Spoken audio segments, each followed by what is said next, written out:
Hello, Jim. Send me some music.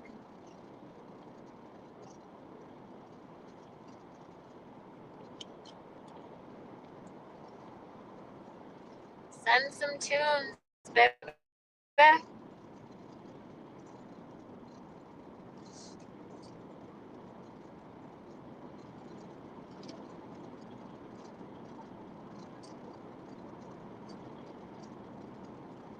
We're on another adventure. Oreo is sleeping finally. We stopped and did a nice 20-minute journey at the rest stop, sat in the sun. I have little Oreo on some new dog food because she's getting big. She's growing so quickly. So I love it. My little honey bunny.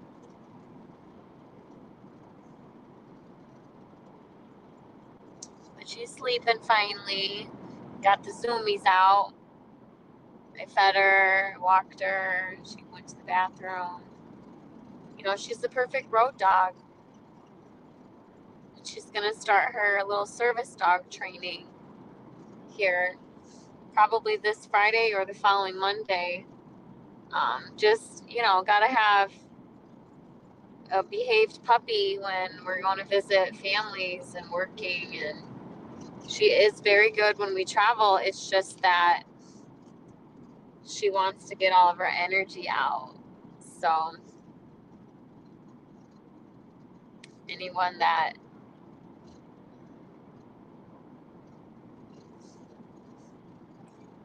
comes by, she's always like, play with me. I got all my essentials in the front seat. I got my mascara, my toothbrush, and my coffee. Oreo as well. Those are the essentials for traveling. Just I used to be really scared to travel with the hitch, and then I just started getting used to it because I've already gone from, you know, north to south, and now I'm going from the middle to east. And I've got a really amazing, loving person that's receiving me, and he's been checking my radar, the traffic, and give me recommendations on where to stop, gift shops, and things like that. So it's like really making the excursion fun because I've got eyeballs on the sky. I'm just trying to do things in waves, obviously, because the car is packed to the brim. The idea is that because I'm an ambassador for multiple expos, for persons with unique abilities, for mental health, all those good things, I need to be on the go a lot. And I want to make sure I have everything. So I've been vehicle shopping for an SUV. I looked at a couple in New Jersey at the expo that have the accessible ramp on them. So I like that a lot. I think that's a great way for me to get around. It's not what I wanted before, but now I'm like trying to think practically. Like if I'm gonna be in my mom era, like if I decide I want to do a family or something, I better start getting some logistics down because I gotta be able to get to and from there, whatever I want to do. Yay, welcome to Pennsylvania. It's a really small town here. It says, let freedom ring, existence 1681. And then it mentions the governor's name, really, really massive. So, okay, we're in Pennsylvania.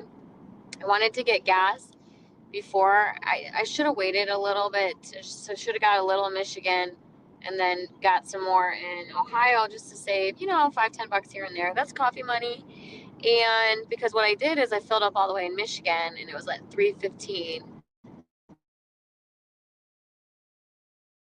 And I hate that I'm even talking like this. But then I got to Ohio and it was $2.64. But I ended up getting a gas station at $2.70 something because I don't shop at BP or Shell. I don't support those. It sucks that I have a gas guzzler, but this is fortunately the only way to transport me. And I'm looking at SUVs to get a ramp access for disabilities, persons with unique abilities, accessibility issues, whatever. Just checking in, saying GM to all. GM, GM. Hello, everybody. So it's been fun so far. It's been quite an easy journey. The beginning was small hiccups, but I pursued. My debit pin wasn't working at the gas station that I went to this morning, so I was like stuck. Because I was like, man, how do you get it? How do I work this out? And so I waited in line, and I was chatting with some folks, and this lady ended up paying for my gas, and I sent her money through Chime or whatnot. And then she told me, she's like, you got to call the number and have them do your PIN for you. So I was like, all right, I'll do that. So that's what I did. I did that along the way. It was like, all right, so that's the first road hazard is that I had some issues with my debit. It's okay. I can't find my chapstick. Here it is. I sound like, what's his name? Napoleon Dynamite. Where's my chapstick? So I'm going to drive straight through. There's no reason for me to get another hotel. I just dropped a few stacks that I didn't have in Chicago because I really wanted to be out there for the rehab week to get my robot suit, and it ended up only being robot suits for adults. I am an adult, but my body is a small stature. So but there were a lot of great things that came out of rehab week. I did get a walker. I love the walker. I did stand. I loved that. I met a ton of different industry professionals, folks that designed the suit that I wore. It was beautiful. Just checking.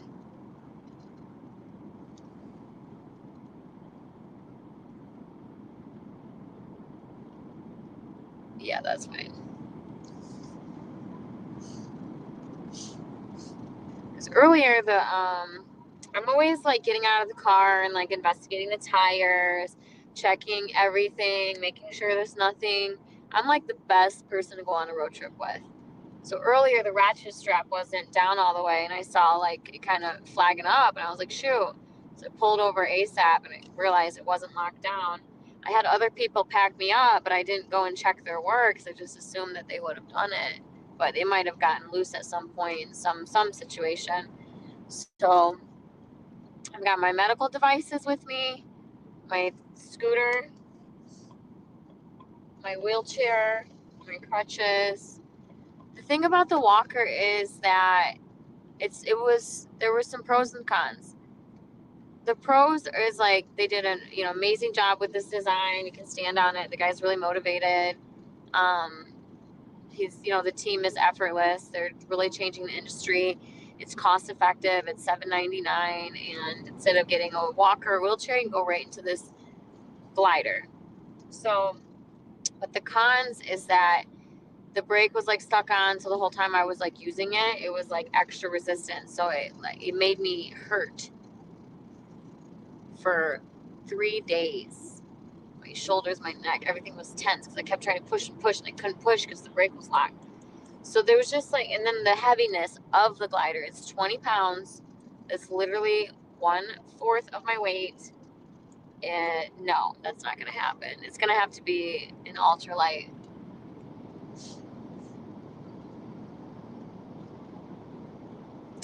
It's gonna have to be an ultralight.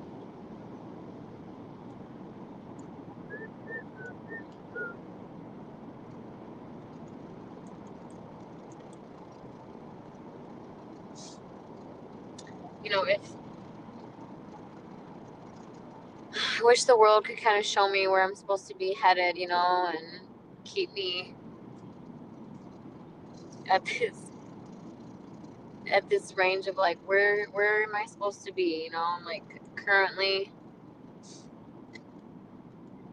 dancing around, you know, the idea, doing full-time speaking and tours and disability expos and all that. Just super fun. I love to do it. I've been meeting with different grant writers to get the accessibility conversion cover, get a waiver.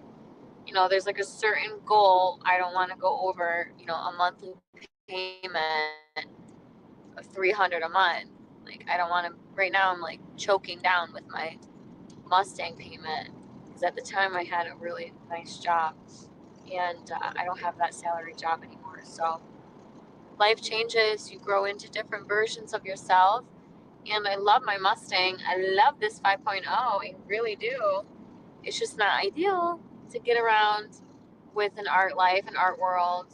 You know, I romanticized about this idea of having a school bus, but I know it's going to get like 6 to 8 miles a gallon. It just wouldn't make sense.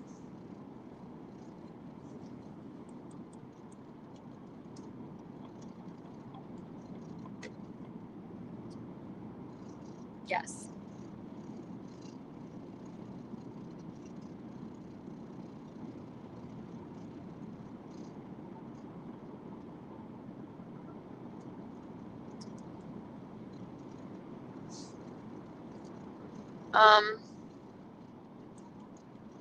Some advice that I received when I was in Chicago, because a lot of people were just lit up when they met me.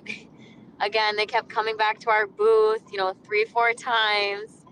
And finally, that, you know, these people were like, "Oh, we don't mean to hold you up this whole time." It's like, no. That is what we're here for. Y'all can come and hang out in our booth. The more people, the busier we look. You can chill. I had people just chilling with me. They hopped on a train to come down. They drove in from the city. All just lots of friends flooded down to see me in Chicago. I loved it. I haven't seen some of these folks before. You know, we've been online friends, or we haven't seen each other in 5-6 months. You know, you never realize like people are going to be in different parts of their life, and you might cross their path again. You might time travel, see them again. Never know. Never know. I'm doing this just chill down look. A few days ago, we had some tornadoes come through. Same night as the tornadoes, we had 3 tornadoes touch down in Jackson. That's where I was staying with my dad. And at the same correlation, you know, same timing, there was 2 shootings happening in my dad's neighborhood off the same street area, like within, you know, 3 miles of my dad's house, something close like this. And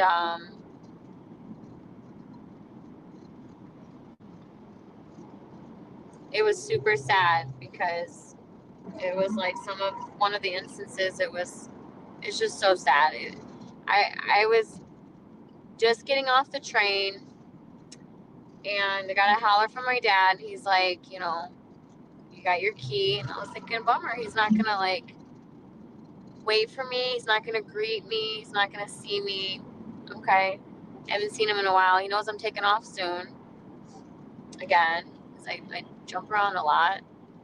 And so I was heading home, got dropped off by a friend, picked up my car.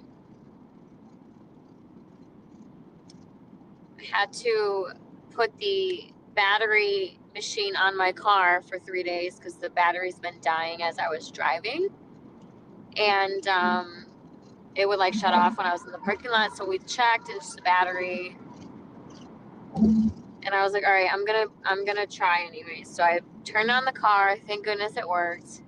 And I went to the weed store and I got me a little pick me up. And the girls that were working in there were like, "Are you on the Jackson Scanner page?" And I'm like, "No, what's that about?"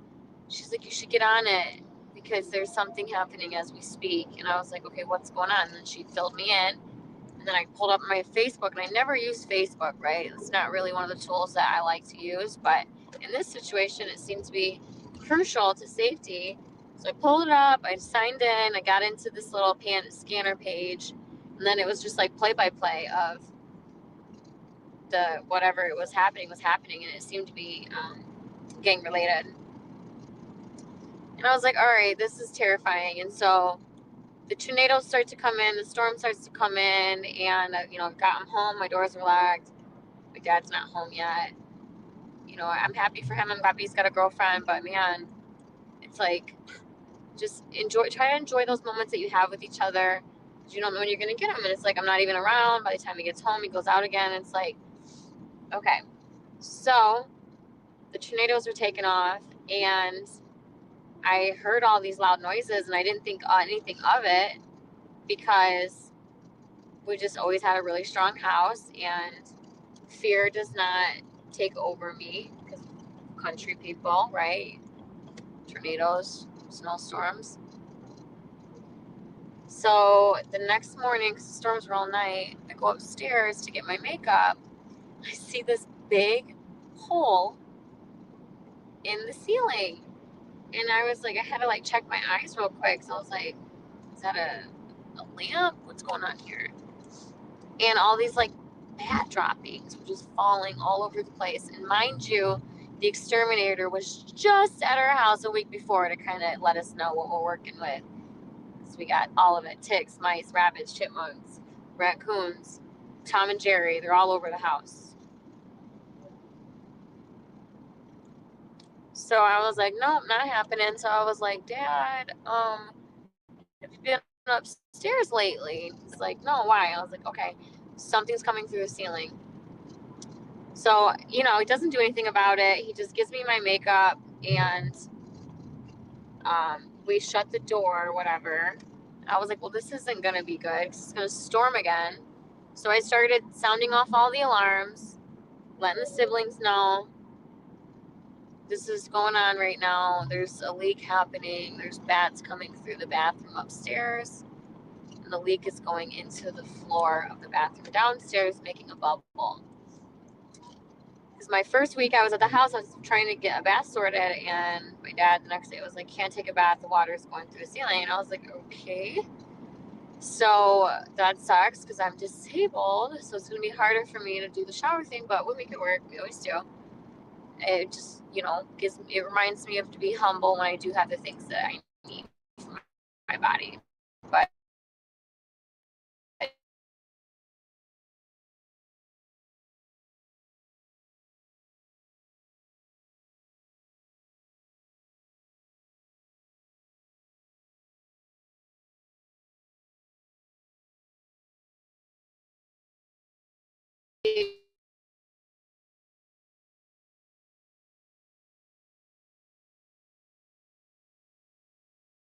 and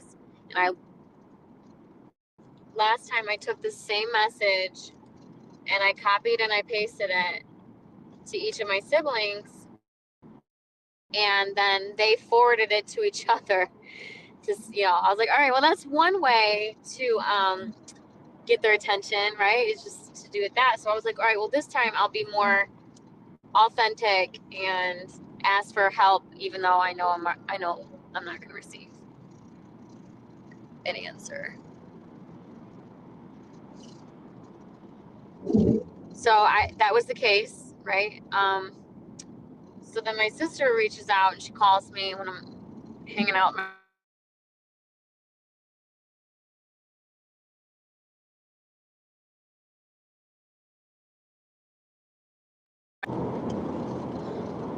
She goes on and on about, I'm not answering numbers, I don't know.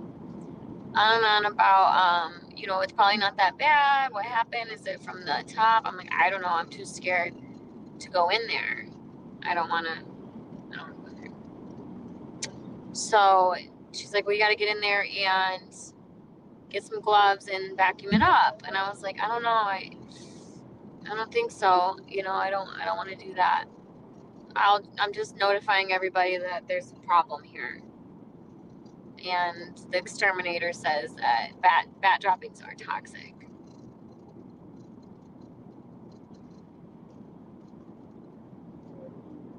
So we carry on. This was on Saturday. So Sunday, yesterday, my sister comes over and I'm shipping boxes, medical supplies over to where I'm staying. So my car doesn't fit my boxes, so I have to transport them individually, one by one, to the post office before they close. Barely made it. Like they had like 8 minutes before closing time. And I was like, I'm really sorry, but going through car, roof, everything. Got my battery replaced to the car. Went and got that done. Check in with the siblings. And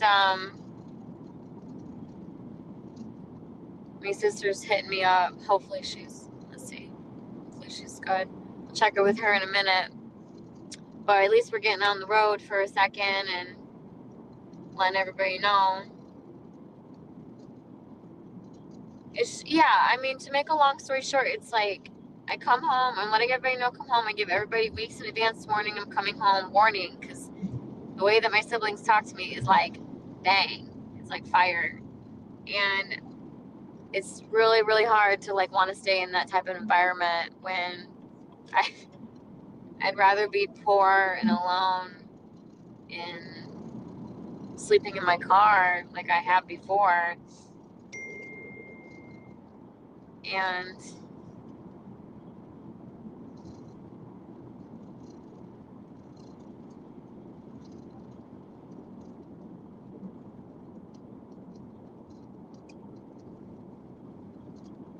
well, I will answer that later. That was the conductor from the Amtrak. I had my medical device was damaged. So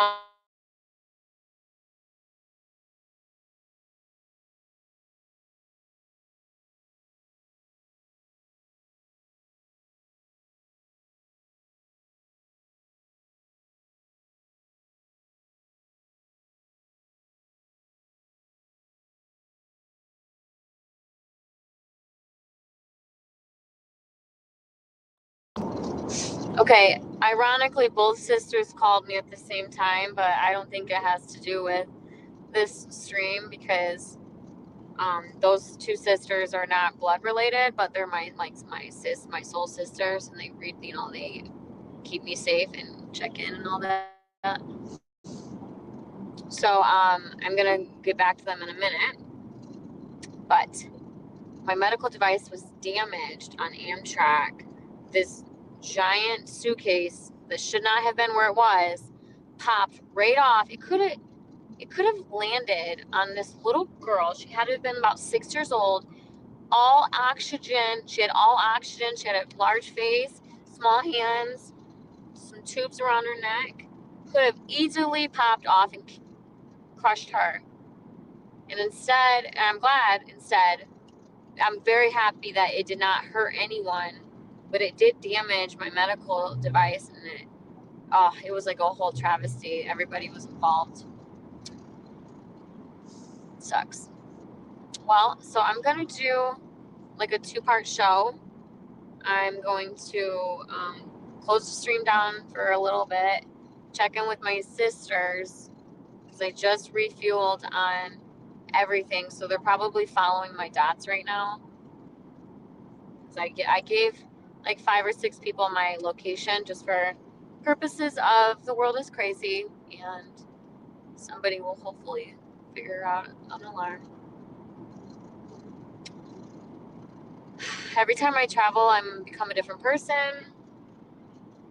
I grow, all of it. So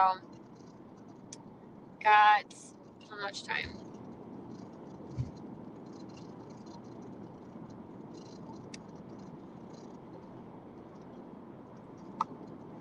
We have so much time.